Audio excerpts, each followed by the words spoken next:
Bonjour à tous et bienvenue dans cette nouvelle vidéo. Aujourd'hui, top série 2019 et je vous cache pas que c'est un enfer de faire un top série 2019 tant l'année a été incroyable en matière de séries télé et c'est même pour ça qu'à la limite, tant pis, je vais pas pouvoir faire un top. C'est impossible. Non, je ne peux pas. Je ne peux pas faire un classement des séries que j'ai vues, des séries dont je vais vous parler dans cette vidéo. C'est impossible. À la différence, par exemple, de l'année cinéma, ou faire un top 5, bon, ça a été très difficile, mais pas pour les mêmes raisons. Ça a été très difficile parce qu'il y avait tellement peu de bons films qu'en fait, il a fallu, tu sais, vraiment choisir, te dire, attends, mais alors, ah tiens, il m'en manque un, tu vois, ah, j'en ai 3, mais il m'en manque 2, etc. Enfin bon, bref, ça a été un enfer parce que les films populaires de bonne qualité ou de grande qualité, eh ben, au cinéma, il n'y en a pas beaucoup. C'est pas la peine de m'expliquer que oui, il y a des tas de films indépendants qui sont super, je n'en doute pas, et même j'en ai vu, mais je te parle de films populaires, tu vois, de films où populaires peuvent rimer avec qualité, parce que c'était le cas avant au cinéma, tu vois. Maintenant, film populaire, ça n'a pas la même signification au cinéma. Par contre, en série télé, la donne est complètement différente. Mais alors complètement différente parce que eux, populaire rime avec des fois chef-d'œuvre, rime avec qualité et tout ça. Donc, c'est un enfer de faire un top 5 ou un top 6 ou même un top 10 parce que il y a peut-être, je sais pas moi, 3 ou 4 grandes séries qui mériteraient d'être numéro 1. Donc, c'est limite impossible, impossible. Donc, à la limite, ce que vous ferez, c'est que vous ferez votre classement pour vous, si vous voulez, même dans les commentaires. Hein, si vous voulez mettre celle-là en 1 ou celle-là en 2, faites-le. Moi, personnellement, je n'y arrive pas, c'est impossible. Donc, je vais parler des séries qui m'ont marqué, des séries coup de cœur de cette année, sans véritablement faire de classement. Donc, dans cette vidéo, je ne pourrai pas parler de The Witcher que je n'ai pas terminé, mais j'ai quelques réserves quand même sur cette série et j'en parlerai bien sûr en vidéo. Je ne pourrai pas également parler de Succession, dont j'ai vu la première saison, qui est un véritable bijou, bien sûr, si vous ne l'avez pas vu, sautez dessus. Je ne pourrai pas vous reparler de Dark saison 2, puisque j'en ai déjà parlé sur la chaîne pour le coup, vous pouvez aller voir la vidéo. Et je ne pourrai pas parler non plus de His Dark Materials, dont j'ai vu 5 ou 6 épisodes, qui est un véritable bijou, mais je ne peux pas en parler parce que je n'ai pas encore terminé la saison. Il me reste encore, je crois, 2 ou 3 épisodes à regarder. Donc j'en parlerai, je ferai peut-être une review globale sur cette série qui démarre très très fort. Production design énorme, storytelling aux petits oignons, donc ça, on en parlera certainement l'année prochaine sur la chaîne. Alors j'ai envie de commencer cette vidéo par une série qui n'est pas forcément la meilleure de ce que j'ai vu, mais qui est de très très grande qualité, c'est The Boys, bien évidemment, The Boys dont j'ai fait la critique, vous pouvez la voir aussi sur la chaîne.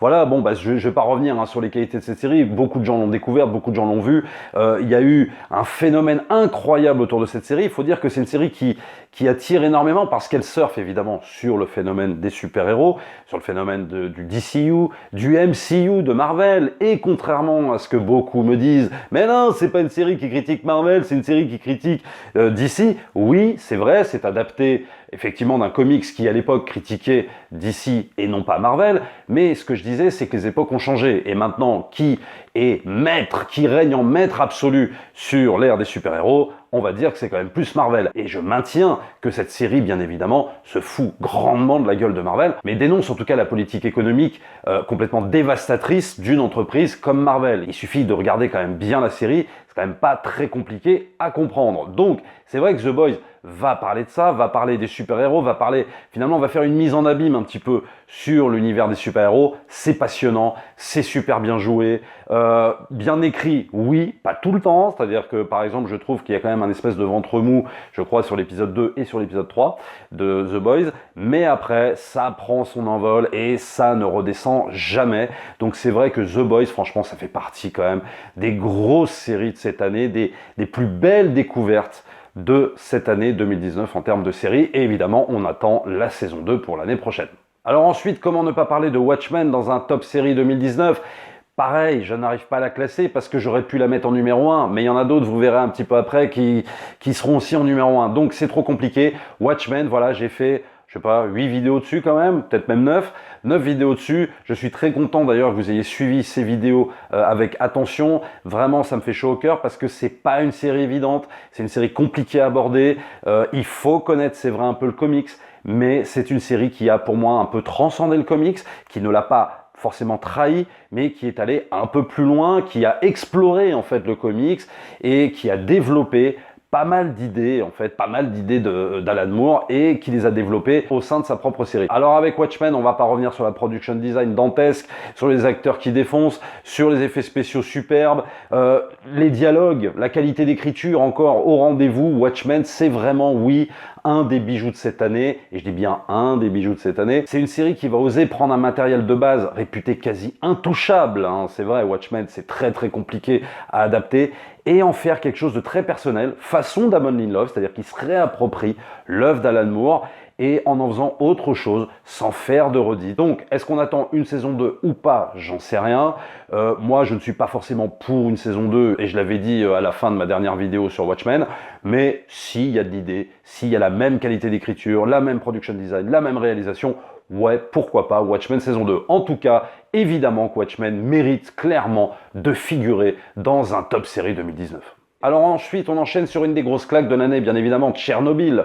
On ne peut pas passer à côté de cette mini-série Tchernobyl, produite par HBO et je crois aussi la BBC. Donc ça, voilà. C'est ce que j'appelle les séries nécessaires. J'en avais fait aussi une critique sur ma chaîne qui a plutôt bien fonctionné. Une série nécessaire, moi ça me rappelle les grandes heures, par exemple, tu vois, de films comme La Liste de Schindler, tu vois, où ce sont des films nécessaires pour ne jamais oublier ce qui s'est passé et surtout en comprendre les rouages, en comprendre le mécanisme de ce qui a mené à ça, de ce qui a mené à Tchernobyl, et puis les conséquences au niveau de la population, les conséquences au niveau politique. Tchernobyl, c'est la série détaillée, c'est la série complète, c'est la série qu'il faut absolument voir, ne pas rater, parce que vraiment dans cette série, il mise sur une chose primordiale pour ce genre de série, c'est l'authenticité. Ne pas truquer avec la réalité, tout en faisant quelque chose quand même accessible pour le grand public, donc pas que ce soit un truc chiant à regarder, au contraire, c'est palpitant, c'est bien mené, il y a quoi, 6 épisodes je crois à me tromper, et très franchement, c'est juste passionnant de A à Z, du premier épisode au dernier. Extraordinaire cette série, je ne vous en dirai pas plus pour ne pas spoiler ceux qui ne l'ont pas vu. C'est pour moi un choc majeur, c'est pour moi une des séries majeures de cette année. Alors ensuite, on enchaîne sur un gros coup de cœur. Mais alors un gros coup de cœur de cette année. Et ça se passe du côté de chez Netflix. Ça s'appelle Dark Crystal. Je reviens là-dessus. J'ai littéralement, mais je fonds devant cette série.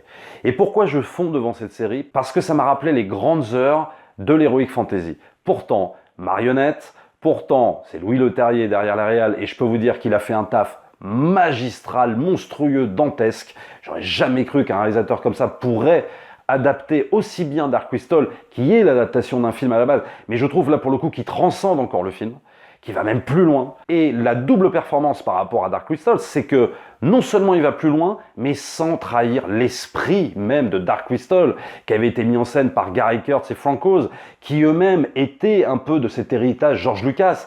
Et ben même là, dans Dark Crystal, la série, un petit peu modernisée bien sûr, avec de gros mouvements de caméra et tout ça, avec des effets spéciaux incroyables, on ne trahit pas l'œuvre de base Dark Crystal et on retrouve, moi, tout ce qui me faisait kiffer dans Star Wars par exemple, sur la trilogie 4, 5, 6. Voilà.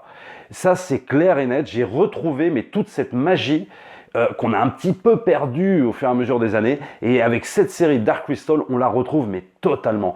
Mais c'est brillantissime même dans la manière de raconter les choses, le développement des personnages, c'est pour moi un des meilleurs trucs que j'ai vu cette année en termes de grands spectacles, en termes de fantasy. Vraiment, je vous la recommande chaudement. C'est pas une série qui a beaucoup marché. Moi, je sais que j'ai fait une critique sur la chaîne, elle n'a pas énormément fonctionné. Je pense qu'il y a peut-être un désintérêt par rapport à ça, mais c'est vraiment dommage parce que Dark Crystal, c'est pour moi, mais le masterpiece de cette année, mais vraiment j'insiste quoi. C'est un coup de cœur énorme et je vais me la refaire.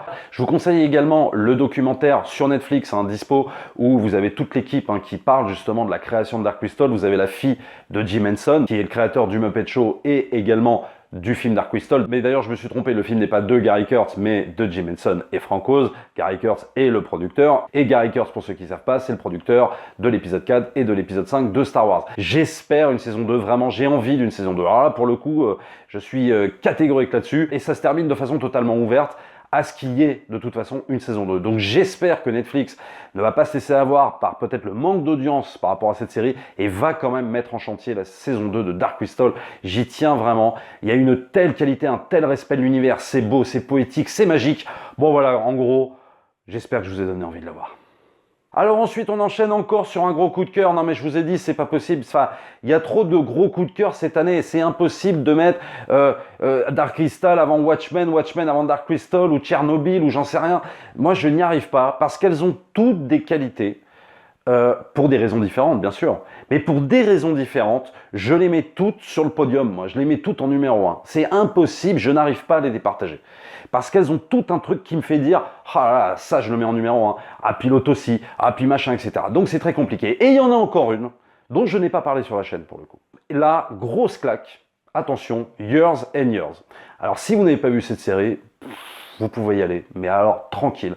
Years and Years, c'est une série qui a été diffusée sur Canal+, pour le coup, qui a été produite par la BBC et HBO, et c'est une série qui est développée par Russell T Davies, celui qui a rebooté Doctor Who dans les années 90. Et là, on tombe sur la claque de l'année, encore une des séries les mieux écrites de l'année, et c'est une série qui va se dérouler en 6 épisodes, hein, c'est une mini-série, et en gros, le délire, c'est qu'on va suivre une famille anglaise en 2019, et à chaque épisode, en fait, on va augmenter d'année en année. C'est-à-dire qu'on part en 2019 et ensuite la série a un temps d'avance sur nous parce que le but de cette série, c'est de nous montrer un futur dystopique et de nous expliquer en gros que tout ce qui se passe en ce moment, bah, ça va aller de pire en pire, d'année en année. Et alors, c'est une série sacrément anxiogène. Alors, je le précise quand même pour ceux qui seraient tentés de la voir et qui sont un petit peu sensibles sur ces questions-là. C'est une série très anxiogène. C'est une série qui va peut-être même parfois même beaucoup plus loin qu'un Black Mirror. On l'a même qualifié parfois de Black Mirror réussi. C'est-à-dire si la saison 5, je crois, de Black Mirror avait été réussie, ça aurait été Years and Years. Alors, il faut peut-être pas exagérer parce que moi j'adore Black Mirror, mais c'est vrai qu'on peut faire des similitudes avec Black Mirror, sauf que là, on va suivre une histoire dans une continuité et non pas morceau par morceau. Alors évidemment, le casting est superbe. Il y a plein d'acteurs qu'on connaît puis d'autres qu'on connaît moins. Il y a une Emma Thompson qui campe une espèce de Premier ministre, je sais pas moi, un croisement entre Theresa May, Marine Le Pen, etc. Qu'on va voir de temps en temps, qui va être un petit peu le centre de cette série. Et puis, qu'on va voir un petit peu en filigrane au fur et à mesure des épisodes. Et alors, la façon dont elle joue, bon, c'est juste... On n'a évidemment pas besoin de dire qu'Emma Thompson joue superbement bien, mais c'est vrai que là, elle campe vraiment ce personnage à la perfection. Et puis, on va suivre cette famille au fur et à mesure des épisodes. Alors, il y en a un qui travaille dans une banque, il y en a un autre qui va être en mode « je veux sauver les migrants », il y en a une qui veut être dans le délire transhumaniste, etc., etc. Donc, au fur et à mesure des épisodes, on va suivre cette famille avec, au sein de cette famille, des caractéristiques différentes sur chaque personnage. Donc, c'est... mais super bien mené, évidemment que c'est très très bien réalisé, ça parle de transhumanisme, ça parle de chômage, ça parle de crise économique, ça parle de crise écologique, ça parle même des fois de France bloquée, enfin bon bref, tout ce qui nous concerne quand tu allumes la télé, en vérité, quand tu allumes la télévision, tu vois tout ça. Mais l'avantage de Years and Years, c'est qu'on te le raconte évidemment sous forme de fiction, en exagérant les choses, mais pas tant que ça. C'est-à-dire que ce qui fait froid dans le dos dans cette série, c'est que justement, il y a tellement de choses qui peuvent s'approcher de la réalité, mais vraiment, on n'en est pas loin. C'est en ce sens que je dis que c'est une série très anxiogène, mais qui pour moi, encore une fois, est nécessaire, non pas par rapport à un regard sur le passé, mais plus peut-être pour anticiper le futur et pour essayer que notre avenir ne soit pas si catastrophique que ça. C'est une série qui va s'allier à un certain bord politique. Bon, voilà. Alors attention, ce bord politique ne va pas plaire à tout le monde, bien sûr. Bon, je vous laisserai voir, je vous laisse juger quand vous verrez la série. Toutes les idées politiques ne me plaisent pas toutes de ce que je vois dans Years and Years, attention. J'ai des réserves sur certains trucs que Russell T Davies aime bien asséner, quoi, comme vérité. Moi, je suis pas tout le temps d'accord, mais en tout cas, ça ne m'a pas empêché vraiment d'apprécier cette série. J'avais même presque envie, quand j'ai voulu faire un top, au début, je me suis dit, tiens, je vais numéroter cette vidéo. Je me suis dit, je vais le mettre en premier. Bon, mais c'est trop difficile de mettre en premier parce que, voilà, comme je vous expliquais avant, il y a trop de séries avant qui méritent aussi la première place.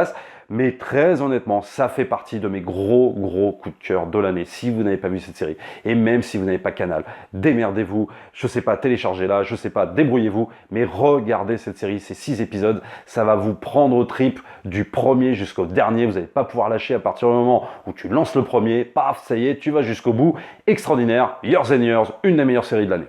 Voilà en gros tout ce que je pouvais vous citer comme série coup de cœur. Alors bien entendu, il y en a d'autres et j'en ai fait énormément de critiques sur la chaîne cette année. de séries télé qui étaient excellentes. Je pense par exemple à Dans leur regard, une mini-série en 6 épisodes qui était très très bien, etc., etc. Enfin bon, bref, il y en a plein, il y en a plein. Vous pourrez aussi me dire évidemment dans les commentaires lesquels vous retenez, lesquels vous avez vus, lesquels vous n'avez pas encore vus, que vous avez envie de découvrir. J'espère qu'en 2020 ça va continuer comme ça, mais il n'y a pas de raison que ça s'arrête.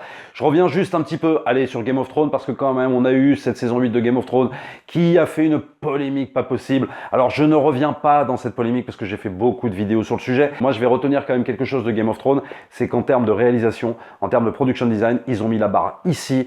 Et honnêtement, pour retrouver ça, il va falloir du temps. On le voit même un peu avec The Witcher. The Witcher, c'est compliqué. Il n'y a pas le budget de Game of Thrones et tout ça. Bon, en même temps, c'est une série qui commence.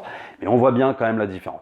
Game of Thrones, je veux dire, en termes d'authenticité, de réalisation et tout, c'est quand même incroyable ce qu'on a vu dans cette saison 8. Après, on peut critiquer que c'est rushé, que ça respecte pas ci, que ça respecte pas ça, que c'est pas ce qu'on voulait. Oui, pourquoi pas, d'accord, on va pas repartir dans ce débat, mais je retiendrai quand même Game of Thrones. Pour moi, elle ne figure pas sur le podium, elle n'est pas en numéro 1, oui, bien sûr, mais très franchement, c'est quand même une des grandes saisons qui m'a marqué cette année par rapport à la multitude de saisons qu'on a pu voir, notamment même Stranger Things, etc. Des bons trucs, hein, je dis pas. Mais vraiment, voilà, Game of Thrones, pour moi, c'est quand même aussi un petit peu à retenir. Ne pas zapper cette série qui nous a fait quand même kiffer pendant tant d'années. Abonnez-vous à la chaîne, likez, partagez bien sûr comme d'habitude. N'hésitez pas à me dire dans les commentaires aussi quel est votre top. Ou alors si vous faites comme moi, vous faites pas de top et vous énumérez vos séries. Enfin, vous faites absolument comme vous voulez. N'hésitez pas aussi à vous rendre sur les liens Tipeee, sur les liens Utip pour soutenir la chaîne. C'est très très important. Je vous souhaite à toutes et à tous, mes amis, un excellent réveillon du jour de l'an. Buvez comme des dingues, mangez comme des oufs, profitez mais un maximum avant de passer en 2020 parce que le programme sera chargé. Nous, on se retrouve l'année prochaine. Ciao!